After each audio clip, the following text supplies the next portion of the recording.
আসসালামু আলাইকুম ওয়া রাহমাতুল্লাহি ওয়া বারাকাতুহু। বিসমিল্লাহির রহমানির রহিম। আলহামদুলিল্লাহি রাব্বিল আলামিন ওয়াসসালাতু ওয়াসসালামু আলা সাইয়্যিদিনা মুহাম্মদ ওয়া আলা আলিহি ওয়া সাহবিহি আজমাইন। মাওলানা সাদ সাহেবকে কেন্দ্র করে বাংলাদেশের মানুষরা দুই ভাগে বিভক্ত। কারো বক্তব্য হচ্ছে সাদ সাহেবের বক্তব্যের মাঝে গুমরাহি আছে, কারো বক্তব্য হচ্ছে সাদ সাহেবের বক্তব্যের মাঝে কোনো গুমরাহি নেই।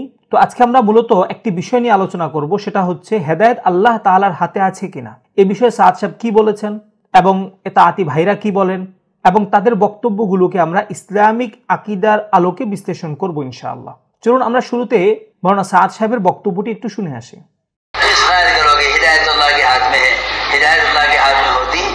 तो अल्लाह ताला नबी को क्यों भेजते? अल्लाह ताला ने हिदायत देने के लिए अंबिया अलैहिस्सलाम को मेहनत के लिए भेजा है। इस ख्याल करोगे हिदायत अल्लाह के हाथ में है, हिदायत अल्लाह के हाथ में होती तो अल्लाह ताला नबी को क्यों भेजते? अल्लाह ताला ने हिदायत देने के लिए अंबिया अलैहिस्सलाम को मेहनत के लिए भेजा है। হেদায়েত আল্লাহ তাআলার হাতে আছে কিনা এই কথা সাদ সাহেব বলেছেন কিনা, এই ক্ষেত্রে আমি এতাআতি ভাইদের তিনটি শ্রেণী লক্ষ্য করেছি। এক দলের কথা হচ্ছে সাদ সাহেব এই ধরনের কথা বলেননি, আরেক শ্রেণীর কথা হচ্ছে এ কথা তিনি বলেছেন, বাকি হেদায়েত আল্লাহ তাআলার হাতে নেই এটা তার উদ্দেশ্য না। তৃতীয় শ্রেণীর বক্তব্য হচ্ছে হেদায়েত আল্লাহ তাআলার হাতে আছে, বাকি দাওয়াত শর্ত, মেহনত শর্ত। যারা বলেন মাওলানা সাদ সাহেব এই ধরনের কথা বলেননি তাদেরকে আমি বলবো আপনি বক্তব্যটি আবার একটু শুনুন।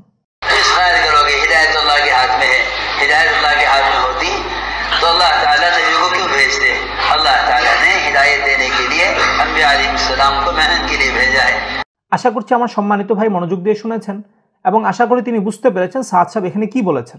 দ্বিতীয় শ্রেণী যারা বলেন যে মাওলানা সাদ সাহেব একথা বলেছেন বাকি তার উদ্দেশ্য এটা নয় যে হেদায়েত আল্লাহ তাআলার হাতে নেই, তাদেরকে বলবো সাদ সাহেবের বক্তব্যটি একটু লক্ষ্য করুন। এবং আমি এখানে যে তর্জমাটি পেশ করব এটা মূলত আমাদের এতাআতি ভাইদেরই তর্জমা। আপনি তর্জমাটি একটু লক্ষ্য করুন, আপনার কাছে বিষয়টি স্পষ্ট হয়ে যাবে ইনশাআল্লাহ। যেমন দেখুন, তারা লিখছেন, তুমি এই খেয়াল করে বসে আছো যে হেদায়েত আল্লাহর হাতে। হেদায়েত আল্লাহর হাতে থাকলে আল্লাহ নবীদেরকে কেন পাঠালেন? আল্লাহ হেদায়েত দেওয়ার জন্য আম্বিয়া আলাইহিমুসসালামদেরকে মেহনতের জন্য পাঠিয়েছেন। আপনি লক্ষ্য করলে দেখবেন এখানে মাওলানা সাদ সাহেবের তিনটা স্তর। প্রথম স্তরে তিনি আমাদের আকীদাটা উল্লেখ করেছেন যে আমরা এই ধারণা করে বসে আছি যে হেদায়েত আল্লাহর হাতে।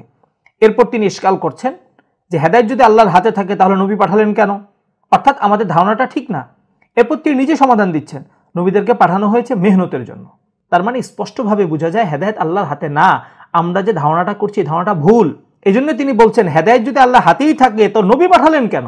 সুতরাং আমার যে সমস্ত ভাইরা বলেন যে সাদ সাহেবের এই বক্তব্য দ্বারা মোটেও এটা উদ্দেশ্য না যে হেদায়েত আল্লাহ তাআলার হাতে নেই, তাদের এই বক্তব্য মোটেও সঠিক না, বরং সাদ সাহেবের এই বক্তব্য থেকে স্পষ্টভাবে বোঝা যায় যে হেদায়েত আল্লাহ তাআলার হাতে নেই।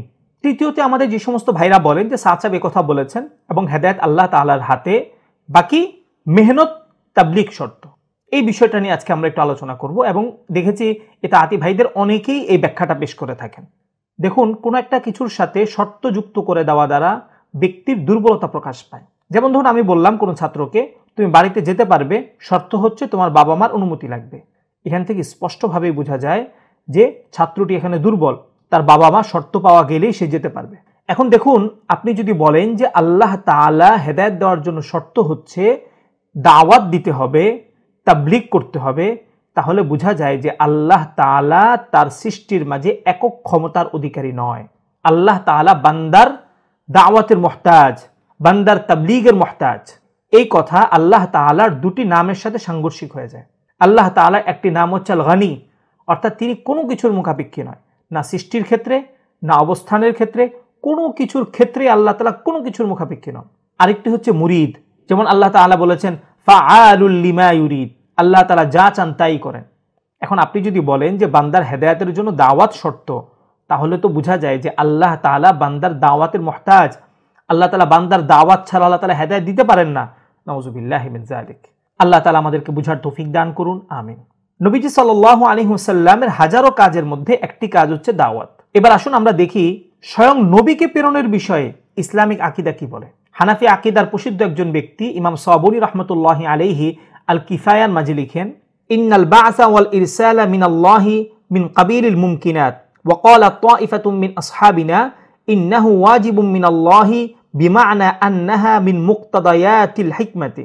সকল আহলে হকদের মত হচ্ছে নবী প্রেরণ করা মুমকিনের অন্তর্ভুক্ত, আর আমাদের একটি দলের মত হচ্ছে তা হিকমতের বিবেচনায় ওয়াজিব। শুরুতে আমি যে কথাটা বলেছিলাম যে আল্লাহ তাআলার সৃষ্টির মাঝে তিনি যে কোনো কিছু করার ক্ষমতা রাখেন। তো যারা বলেন নবী প্রেরণ করা মুমকিনের অন্তর্ভুক্ত, তাদের এই বক্তব্যের ব্যাখ্যা হচ্ছে আল্লাহ তাআলা চাইলে তিনি নবী প্রেরণ করতে পারেন, না চাইলে তিনি নবী প্রেরণ নাও করতে পারেন।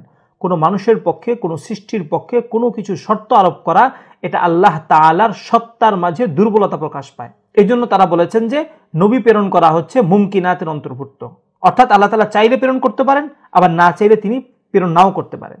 আরেকটি মত হচ্ছে নবী প্রেরণ করা হিকমতের বিবেচনায় ওয়াজিব। এই কথাটি বোঝার জন্য আপনি একটি উদাহরণ বুঝুন। যেমন ধরুন আপনারা আমরা মাদ্রাসায় এসেছেন, 1 মাস অবস্থান করেছেন। 1 মাস অবস্থানের পর আমি বললাম তোমার এই কাজটি ঠিক হয়নি, এজন্য তোমাকে শাস্তি পেতে হবে, তোমার এই কাজটি ঠিক হয়েছে, এজন্য তুমি পুরস্কৃত হবে। তখন যে কোনো ব্যক্তি প্রশ্ন করতে পারে যে আপনি তো আমাদেরকে বলেননি যে এই কাজটা সঠিক না, যদি আপনি আমাদেরকে বলতেন তাহলে তো আমরা মোটেও এই কাজ করতাম না। এবং আপনি যদি দেখেন যে আকলান মানে আকলের বিবেচনাও এটা বলবে যে কথাটা যৌক্তিক। আল্লাহ তাআলা যেমন গানি, তিনি কোনো কিছুর মুখাপেক্ষী না, ঠিক তেমনি আল্লাহ তাআলা হাকিম, আল্লাহ তাআলার প্রত্যেকটা কাজের মাঝে হিকমত থাকে। অনুরূপভাবে আল্লাহ তাআলা আদেল, আল্লাহ তাআলা ন্যায় বিচার করেন। এখন যদি এরকম হয় যে আল্লাহ তাআলা নবী প্রেরণ করেননি কিন্তু মানুষদেরকে বলছেন তোমার এটা ঠিক হয়নি, তোমার এটা ঠিক হয়নি, তোমার এটা ঠিক হয়নি, তাহলে এটা বোঝা যায় যে আল্লাহ তাআলার উপর মানুষ আপত্তি করার একটা সুযোগ থাকবে যে আল্লাহ আপনি তো আমাদেরকে জানাননি যে এটা অপরাধ, যদি এটা বলতেন তাহলে আমরা এটা করতাম না। এবং দেখুন আল্লাহ তাআলা আমাদের কাছে তার বিধান পৌঁছানোর মাধ্যম হচ্ছে, আমরা যদি বলি সংক্ষেপে 2টা। এক হচ্ছে স্বয়ং আল্লাহ তাআলা নিজে উপস্থিত হয়ে আমাদেরকে বলা। যদি আল্লাহ তাআলা নিজে উপস্থিত হয়ে আমাদেরকে বলেন তাহলে দুনিয়ার কোনো মানুষই কাফের থাকবে না, কারণ আমাদের একটা স্বভাব হচ্ছে আমরা অলৌকিক বিষয়গুলো দ্বারা একটু বেশি প্রভাবিত হই। যেমন ধরুন আমি আপনাকে বললাম তুমি এই কাজটা করবে না, দেখবেন কিছুদিন পর হয়তো আপনি এই কাজটা ছেড়েও দিতে পারেন, আবার করতেও পারেন।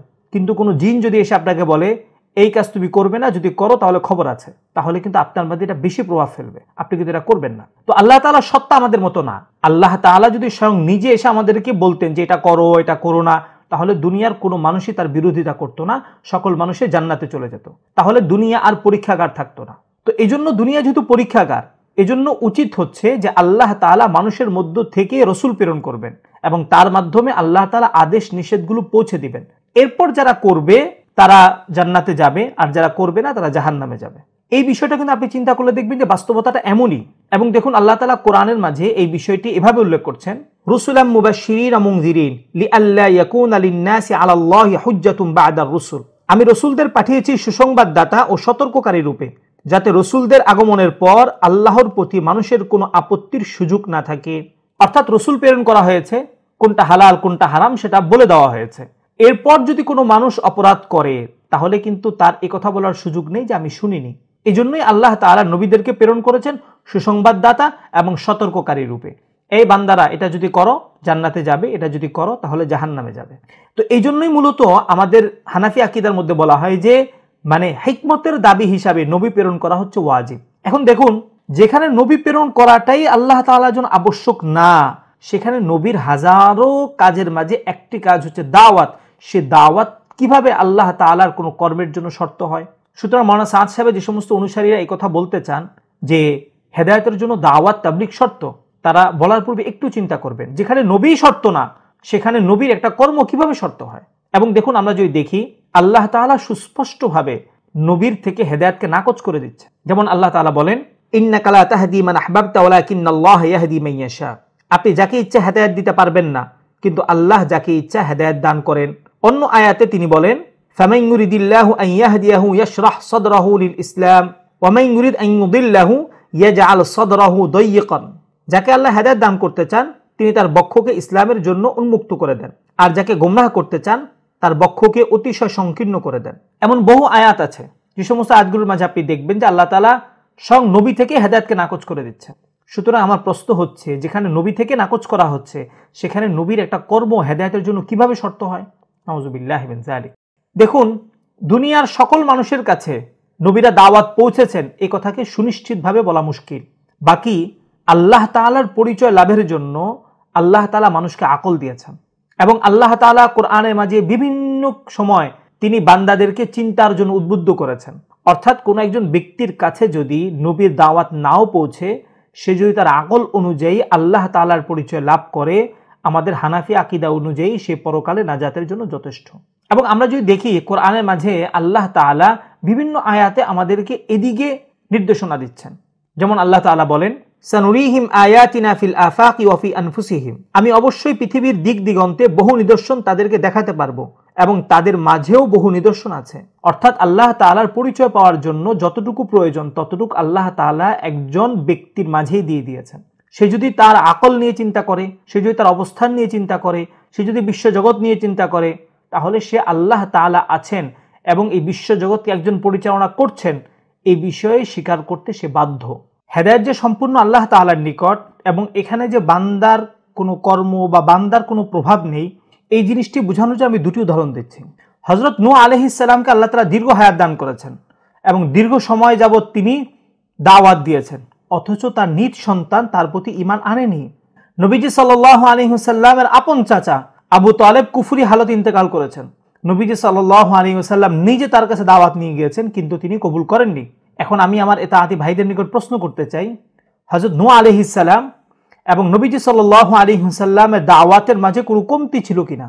যদি বলেন কমতি ছিল, তাহলে তো সুস্পষ্ট কুফরি। আর যদি বলেন যে না, কমতি ছিল না, তার মানে বোঝা যায় হেদায়েত সম্পূর্ণ আল্লাহ তাআলার নিকট, এখানে দাওয়াত বা ব্যক্তির কোনো প্রভাব নেই। আজকের আলোচনার খোলাসা, হেদায়েত আল্লাহ তাআলার হাতে কিনা এ বিষয়ে সাদ সাহেব কি বলেছেন? এর মধ্যে যারা বলেন যে সাদ সাহেব এই ধরনের কথা বলেননি, তাদের এই কথা সুস্পষ্ট ভুল। দ্বিতীয়ত যারা বলেন এই কথা তিনি বলেছেন, বাকি তার উদ্দেশ্য এটা নয় যে হেদায়েত আল্লাহ তাআলার হাতে নেই, তাদের এই বক্তব্য ভুল। কারণ সাদ সাহেবের বক্তব্য থেকে স্পষ্টভাবে বোঝা যায় তিনি শুধু এটা বলেছেন বিষয়টা এমন না, বরং তিনি মানুষের ধারণাও দূর করার চেষ্টা করেছেন। নাউজুবিল্লাহি মিন যালিক। তৃতীয়তে যারা বলেন সাদ সাহেব এই কথা বলেছেন, বাকি তার উদ্দেশ্য হলো দাওয়াত ও মেহনত এখানে জরুরি বা শর্ত, তাদেরকে বলবো তাদের এই বক্তব্য সুস্পষ্ট গোমরাহি। কারণ তখন আল্লাহ তাআলা বান্দার মুখাপেক্ষী হয়ে যায়। আল্লাহ তাআলা সর্বময় ক্ষমতার অধিকারী, এটা বোঝা যায় না। দেখুন, দাওয়াতে তাবলীগ একটা সময় ছিল না, তখনও মানুষ ঈমান এনেছে এবং মানুষের আমলের উন্নতি হয়েছে।